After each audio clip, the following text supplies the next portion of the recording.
There was one place on the island of Sodor that Henry loved visiting more than any place else. It was a big pine forest along the main line.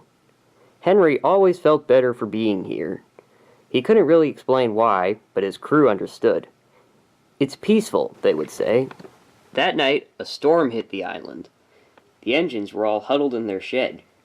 "Listen," called Thomas. "Can you hear a strange whistling sound?"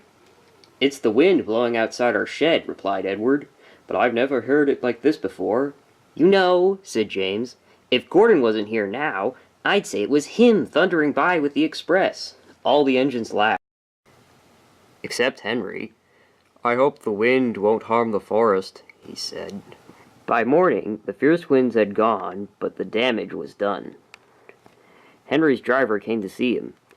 "Trees have blown across the line," he said. "We must repair the damage immediately." Henry found the breakdown train and brought the workmen to the site. The forest had been destroyed. Trees lay everywhere. The hillside now looked so bare. Henry was sad. "What will happen to all the animals that live here?" he thought. When Henry's trucks were loaded, he took them to the timber mill, where the wood was turned into furniture and other things. Henry was glad the wood was being put to good use, but he was still sorry to see part of his forest gone. "Oh dear," thought Percy, "I wish there was something we could do to make things better again." "Yes, indeed," said Thomas, "but what? We can't mend broken trees."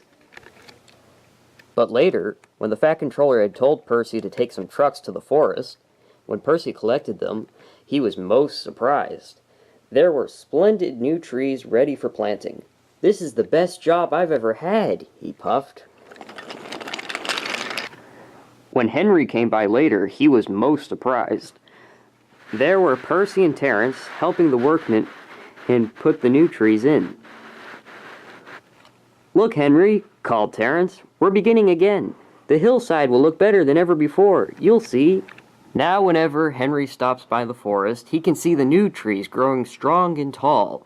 Sometimes everywhere is very quiet, and sometimes he can hear leaves rustling, or a bird's wing brushing the air. And always he is happy here.